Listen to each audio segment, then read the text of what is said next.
இது பாருங்க இந்த இந்த இந்த தாவரம் தெரியுதுங்களா? இது பார்த்தீங்கன்னா, இதோட விதை அப்டின்னா என்னன்னா, இந்த இலை தான் வந்து விதை. இந்த இலைய வந்து ஒரு துணியில கட்டி நம்ம தொங்க விட்டோம்னா, ஒரு 2, 3 நாள்லயே வந்து இந்த மாரி வேர் விட ஆரம்பிக்கும். ஸோ இத வந்து நம்ம மண்ல வந்து வச்சாலே இது வந்து செடியா வந்து தாவரமா முளைச்சிரும். இது ஒரு ரகங்க. 2வது பார்த்தீங்கன்னா, இந்த இந்த இலையோட திக்னஸ்.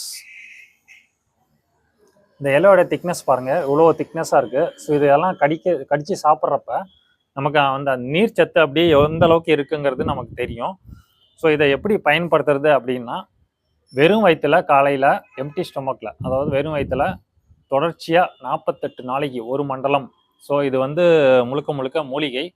48 நாள் எங்க அப்படிங்கிறது என்னங்கிறத நான் ஆல்ரெடி Facebookலயும், YouTubeலயும் வீடியோ போட்டிருக்கேன். ஸோ அத பத்தி நம்ம வந்து தனியா உங்க லிங்க் கூட நான் அனுப்புறேன். அத பத்தி பார்த்துக்கோங்க.